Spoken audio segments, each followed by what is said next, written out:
रोहिणी व्रत कथा। पौराणिक कथा के अनुसार प्राचीन समय में चंपापुरी नामक नगर में राजा माधवा अपनी रानी लक्ष्मीपति के साथ राज करते थे। उनके 7 पुत्र एवं एक रोहिणी नाम की पुत्री थी। एक बार राजा ने निमित ज्ञानी से पूछा कि मेरी पुत्री का वर कौन होगा, तो उन्होंने कहा कि हस्तिनापुर के राजकुमार अशोक के साथ तेरी पुत्री का विवाह होगा।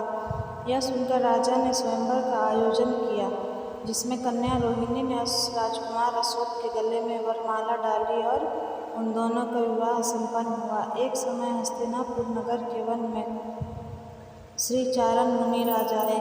राजा अपने प्रियजनों के साथ उनके दर्शन के लिए गए और प्रणाम करके धर्मोपदेश को ग्रहण किया। इसके पश्चात राजा ने मुनिराज से पूछा कि मेरी रानी इतनी शांत चित्त क्यों है। तब गुरुवर ने कहा कि इसी नगर में वस्तुपाल नाम का एक राजा था और उसका धनमित्र नामक एक मित्र था, और उस धनमित्र की दुर्गंधा कन्या उत्पन्न हुई। धनमित्र को हमेशा चिंता रहती थी कि इस कन्या से कौन विवाह करेगा। धनमित्र ने धन का लोभ देकर अपने मित्र के पुत्र श्रीसेन से उसका विवाह कर दिया, लेकिन अत्यंत दुर्गंध से पीड़ित होकर वह एक ही मास में उसे छोड़कर कहीं चला गया। इसी समय अमृतसेन मुनिराज विहार करते हुए नगर में आए तो धनमित्र अपनी पुत्री दुर्गंधा के साथ वंदना करने गया और मुनिराज से पुत्री के भविष्य के बारे में पूछा। उन्होंने बताया कि गिरनार पर्वत के निकट एक नगर में राजा भूपाल राज्य करते थे। उनकी सिंधुमती नाम की रानी थी। एक दिन राजा रानी सहित वन क्रीड़ा के लिए गए, सो मार्ग में मुनिराज को देखकर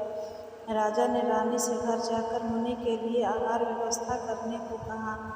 राजा की आज्ञा से रानी चली तो वही, परंतु क्रोधित होकर उसने मुनिराज को कड़वी तुम्बी का आहार दिया, जिससे मुनिराज को अत्यंत वेदना हुई और तत्काल उन्होंने प्राण त्याग दिए। जब राजा को इस विषय में पता चला तो उन्होंने रानी को नगर में बाहर निकाल दिया। उस पाप से रानी के शरीर में कोढ़ उत्पन्न हो गया।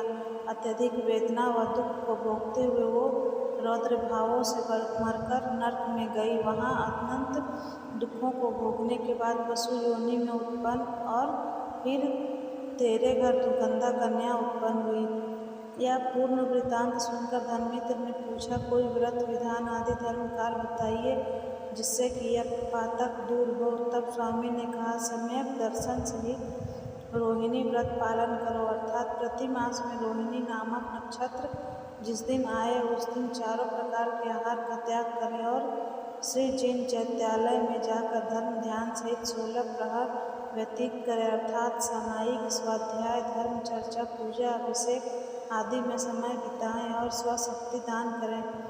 इस प्रकार यह व्रत 5 वर्ष और 5 मास तक करें। दुर्गंधा ने श्रद्धापूर्वक व्रत धारण किया और आयु के अंत में संन्यास सहित मरण कर प्रथम स्वर्ग में देवी हुई, वहाँ से आकर तेरी परम प्रिय रानी हुई। इसके बाद राजा अशोक ने अपने भविष्य के बारे में पूछा तो स्वामी बोले, भील होते हुए तूने मुनिराज पर घोर उपसर्ग किया था, सो तू मरकर नरक गया और फिर अनेक योनियों में भ्रमण करता हुआ एक वणिक के घर जन्म लिया, सो अत्यंत घृणित शरीर पाया। तब तूने मुनिराज के उपदेश से रोहिणी व्रत किया, फलस्वरूप स्वर्गों में उत्पन्न होते हुए यहाँ अशोक नामक राजा बना। इस प्रकार राजा अशोक और रानी रोहिणी व्रत के प्रभाव से स्वर्गादि सुख पाने के उन्हें मोक्ष की प्राप्ति हुई।